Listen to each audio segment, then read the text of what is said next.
we welcome to Chicago the Prince of Preachers, the Dean of the Pulpit, America's pastor, the Provost of Prophetic Preaching. He's here today. We are delighted he is here. Let us welcome none other than Dr. Gardner C. Taylor. We welcome you to Chicago and to Trinity, sir.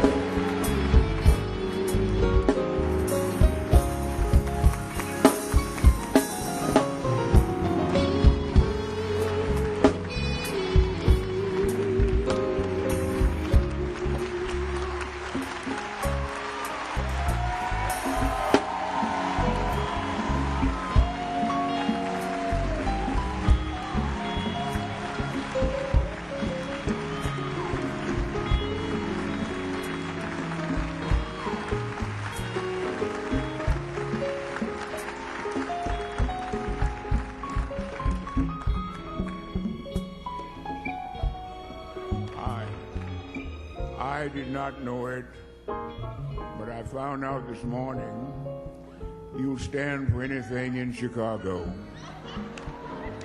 Pastor Morse and Pastor Wright in his absence today in Africa, Reverend ministers, my son Sean, who was audacious enough to get a Lutheran institution in New York to give me an honorary degree, Reverend Reginald, ministers, all my friends, I am delighted to be here this morning.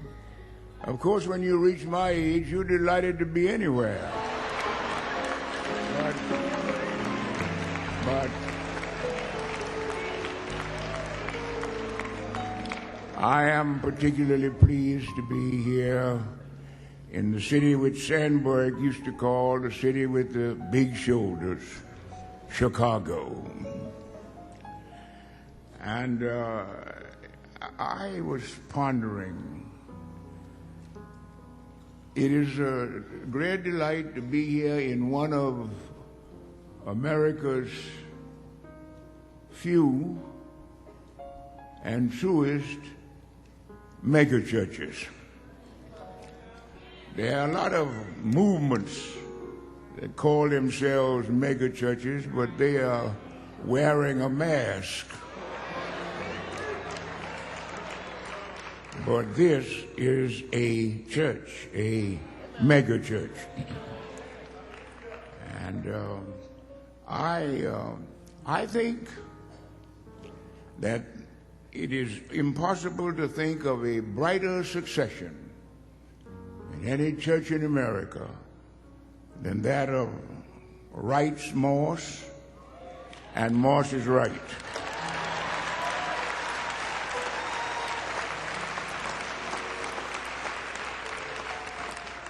I knew the father of Jeremiah Wright, who wrote me such a gracious letter about coming here today, and counted him a friend, and I have known for many years the father of Pastor Morse, though they themselves are of different generations. And I'm just delighted to see this. Could there be a brighter succession of pastors than you are blessed with?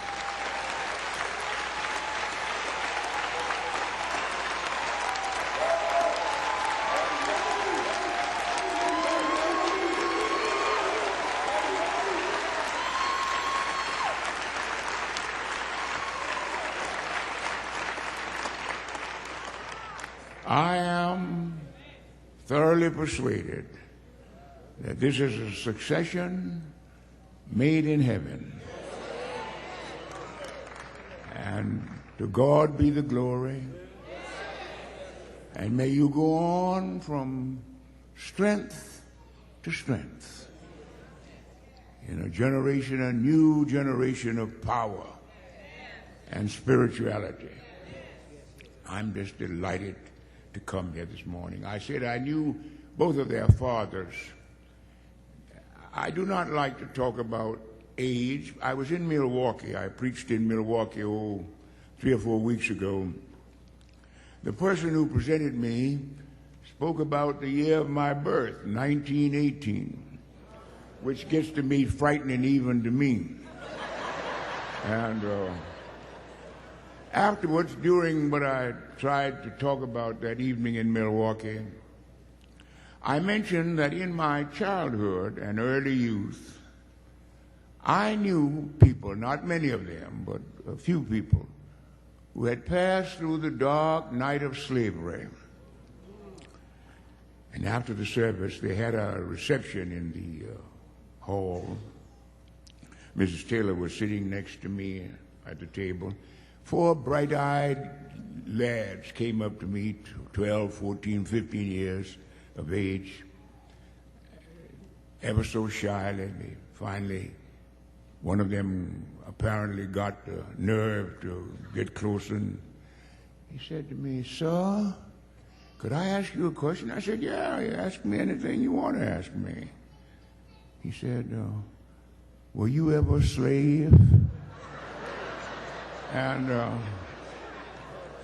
Mrs. Taylor was sitting next to me. I wanted to say so badly.